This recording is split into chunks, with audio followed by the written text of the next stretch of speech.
Hi, and welcome to the second My Little Pomo vlog. Today we're going to be talking about All's Well That Ends Well, and specifically the way the mise-en-scene portrays Owlowiscious differently from different points of view, and how this actually creates a fairly inconsistent portrayal of him that makes it a little difficult to interpret the episode. We'll start with how the show depicts him from Twilight Sparkle's point of view.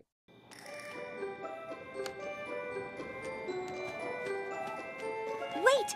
Don't go! Don't be afraid! Thank you for returning my scroll. Woo! Woo!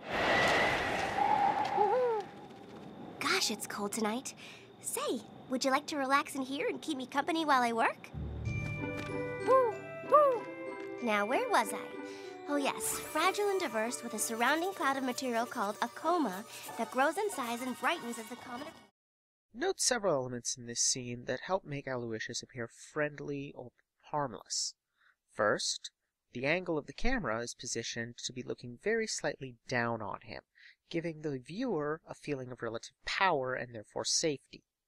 When he twists his head around 180, there's nothing in the music or framing to suggest that this is in any way creepy or strange. It's just something he does, and the weird little wink he does after it is actually kind of cute.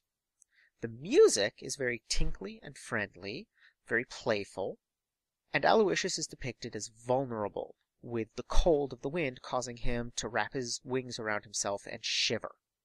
This is a scene of a cute creature making friends with Twilight Sparkle.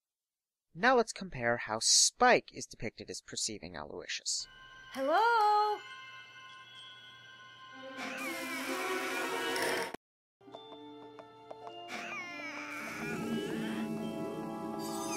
In the first scene, we are clearly looking from Spike's point of view. The camera is positioned where he is, on the stairs, slightly above the rest of the room. It follows his view as it swings across the room and he calls out hello, and then, as the music turns creepy, we get our first view of Owlowiscious. Owlowiscious then does the same head-rotating trick, but this time the lighting and the music are both used to make it appear very, very creepy, and the creaky sound effect that accompanies it just makes it worse. The second scene is the same effect. There's no change in the lighting this time, but as Owlowiscious turns his head to look at Spike, there's the same creepy music.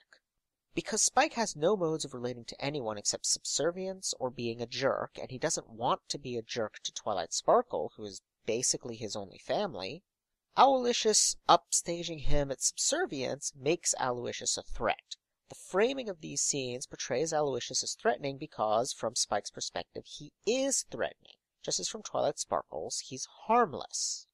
Now, the writing of the episode as a whole, the friendship lesson at the end, most of the plot events, make it seem fairly clear that Spike is wrong, Owlowiscious is not a threat to his position, and it was unnecessary for him to enter jerk mode. However, there is one shot that calls this interpretation into serious question. Now I'll prove to Twilight that I deserve to be number one, not Freaky Feathers over there. I won't let him have my job, if it's the last thing I do. Note that at the beginning of the scene, Spike walks off. This is not his point of view at all. This is what amounts to an objective framing. We do not have a character point of view from which we're looking. We are looking at the point of view of, in effect, the director. The music, the fact that Owlowiscious is in silhouette, the way his eyes open menacingly, all of this is calculated to make Owlowiscious appear threatening. But now he's appearing threatening in a quote-unquote objective scene. So the question then becomes, if the episode is all along telling us that he's harmless, what is this scene doing? One possibility is that they just needed a minor cliffhanger to head into the scene break. Another possibility is a little bit of miscommunication between the director and the writer, or possibly some sort of executive meddling. A third possibility, and perhaps the most interesting, is that they genuinely wanted to depict Owlowiscious as being in some way a menace to Spike, that Spike is not quite completely wrong, that there is some truth to his position.